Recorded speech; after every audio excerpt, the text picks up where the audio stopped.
ये कैसा शासन है? 120 लोग चले गए, किसी का बाप चला गया, किसी की माँ चली गई, किसी की बहन चली गई, किसी की बेटी चली गई, किसी का बेटा चला गया। इतने लोग सब, मतलब एक परिवार में कई लोग ऐसे ऐसे चले गए। कौन है इसका जिम्मेदार? सरकार। इन बाबाओं ने देश को बर्बाद कर दिया। कोई रेपिस्ट रहे, कितने कितने लोगों ने महिलाओं के साथ रेप किया। इतने बड़े प्रदेश का मुख्यमंत्री, तुम्हें कोई जानकारी नहीं, कोई इंटेलिजेंस ही नहीं कि भगदड़ मच सकती है, क्या हो सकती है? ये लोकतंत्र की हत्या, ये संविधान की हत्या, इसको कहते हैं तानाशाही। 120 लोग निर्दोष मारे गए और आदमी फरार। नमस्कार, आप देख रहे हैं महाखबर। मैं सुधाकर सिंह।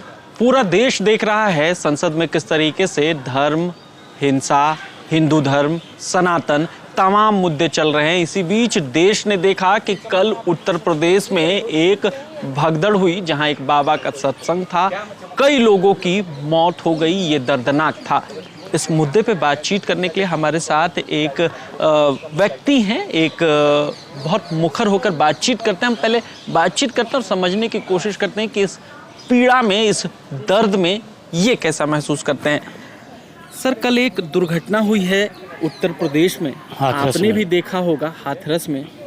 क्या कहना चाहते हैं? ये देखिए, बहुत दुखद घटना है। ओम शांति, ओम शांति।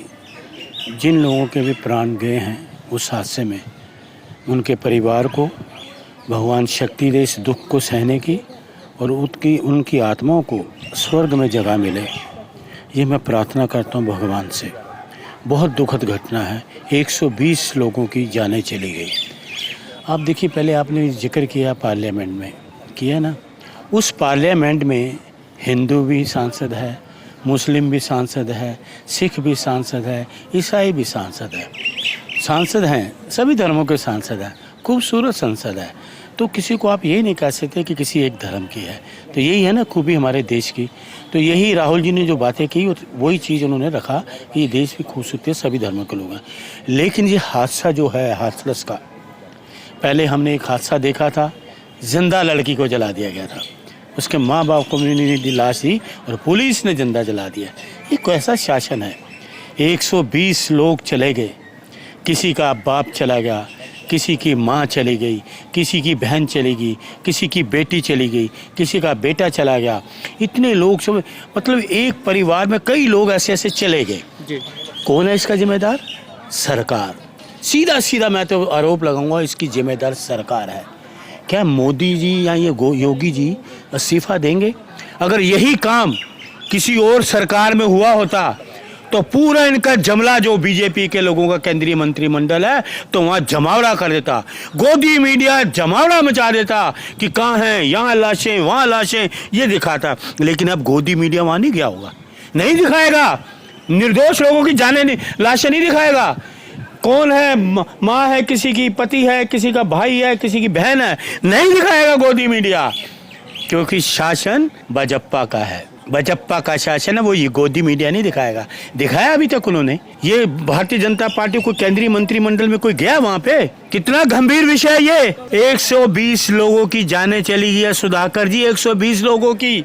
ये कोई छोटा मोटा मुद्दा है? उनके परिवारों से पूछो, ये लोग कौन है? कोई मजदूर होगा जो बेचारा सुबह मजदूरी कमाता होगा, उनको ये भ्रम जाल में फैलाते हैं ये बाबा। ये कौन है बाबा भाई? इन बाबाओं ने देश को बर्बाद कर दिया। कभी आसाराम बाबा, कभी रामपाल बाबा, कभी कामराब, कभी राम रहीम।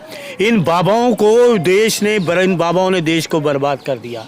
कोई रेपिस्ट रहे, कितने कितने लोगों ने महिलाओं के साथ रेप किया। और ये बाबा, जो मुझे पता लगा है अखबारों के माध्यम से, है कि ये पुलिस में था, सस्पेंड हुआ, क्या वो जान को, वो तो जांच का विषय है।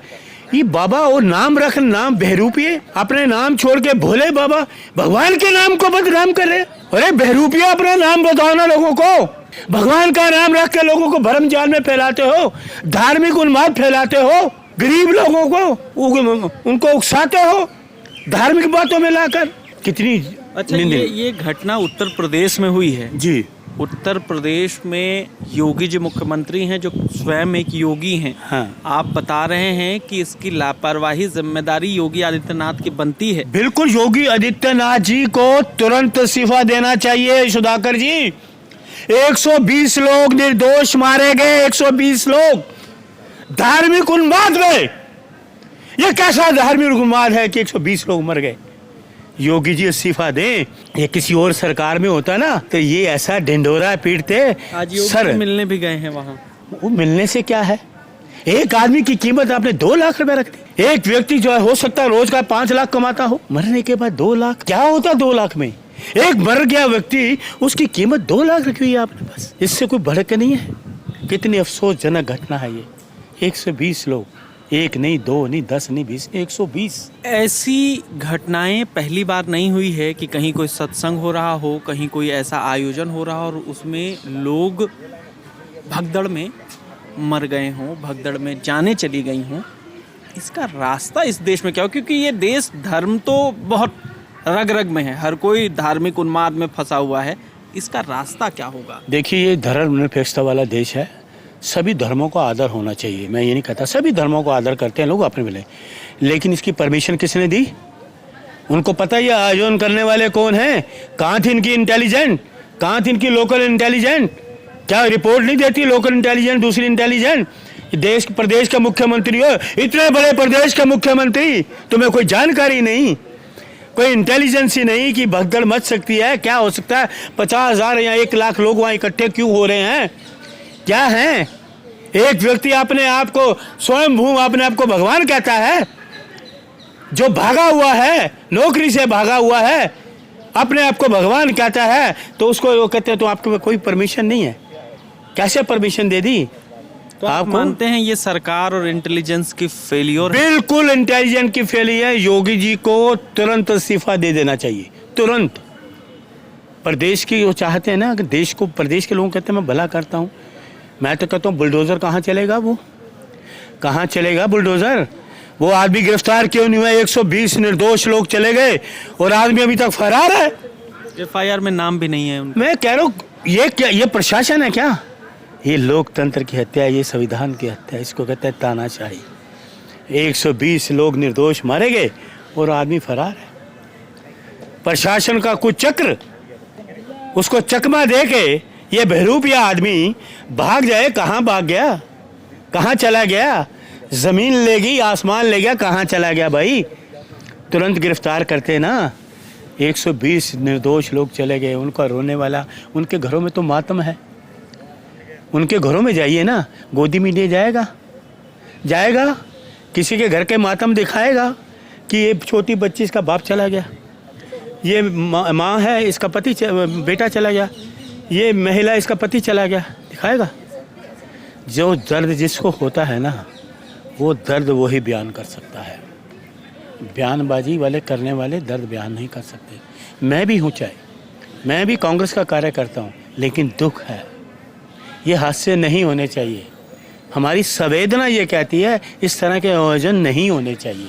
अगर आयोजन हो, धार्मिक आयोजन होते हैं, बड़े बड़े आयोजन होते हैं, कभी हमने देख लिया, पहली बार ऐसा देख रहे होने का। ये भगदड़ क्यों हुई? वो इन्हीं लोगों में होती है जहाँ इनके सत्संग होते हैं। बाकी लोग कई बड़े बड़े हुए हैं, उनमें हमने भी नहीं देखे। तो आप मानते हैं ये बाबा जो थे वो सत्ता संरक्षण में भागे या सत्ता का संरक्षण? पूरा संरक्षण था सत्ता का। सत्ता आप गंभीर आरोप लगा रहे हैं। देखिए, गंभीर हकीकत बता रहा हूँ मैं तो।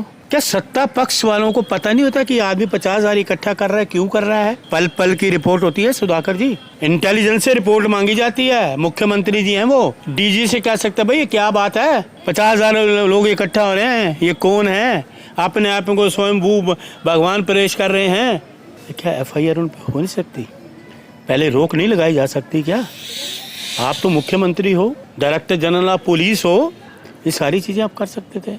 आज उत्तर प्रदेश में, पूरे उत्तर प्रदेश में लोगों में मातम होगा। तो मेरी संवेदना है, भगवान उनकी आत्मा को शांति दे और योगी जी को इस्तीफा दे देना चाहिए। ये हमारे साथ कांग्रेस के कार्यकर्ता थे जो बहुत सदमे में हैं, जिनका साफ कहना था कि इस तरीके के आयोजन हो रहे हैं और सरकार को पता ना हो, ये संभव नहीं है, क्योंकि सरकार के पास इंटेलिजेंस होती है, सरकार के पास पुलिस होती है, सरकार के पास तमाम तरह के तंत्र होते हैं। इसमें पूरी तरीके से ये संभावना है कि सरकार ने जानबूझकर आंखें बंद कर ली होगी। ये जो हादसा है, ये जो बाबा है, उसको पूरा सत्ता का संरक्षण प्राप्त होगा। आप बने रहें महाखबर के साथ। मैं सुधाकर सिंह, धन्यवाद।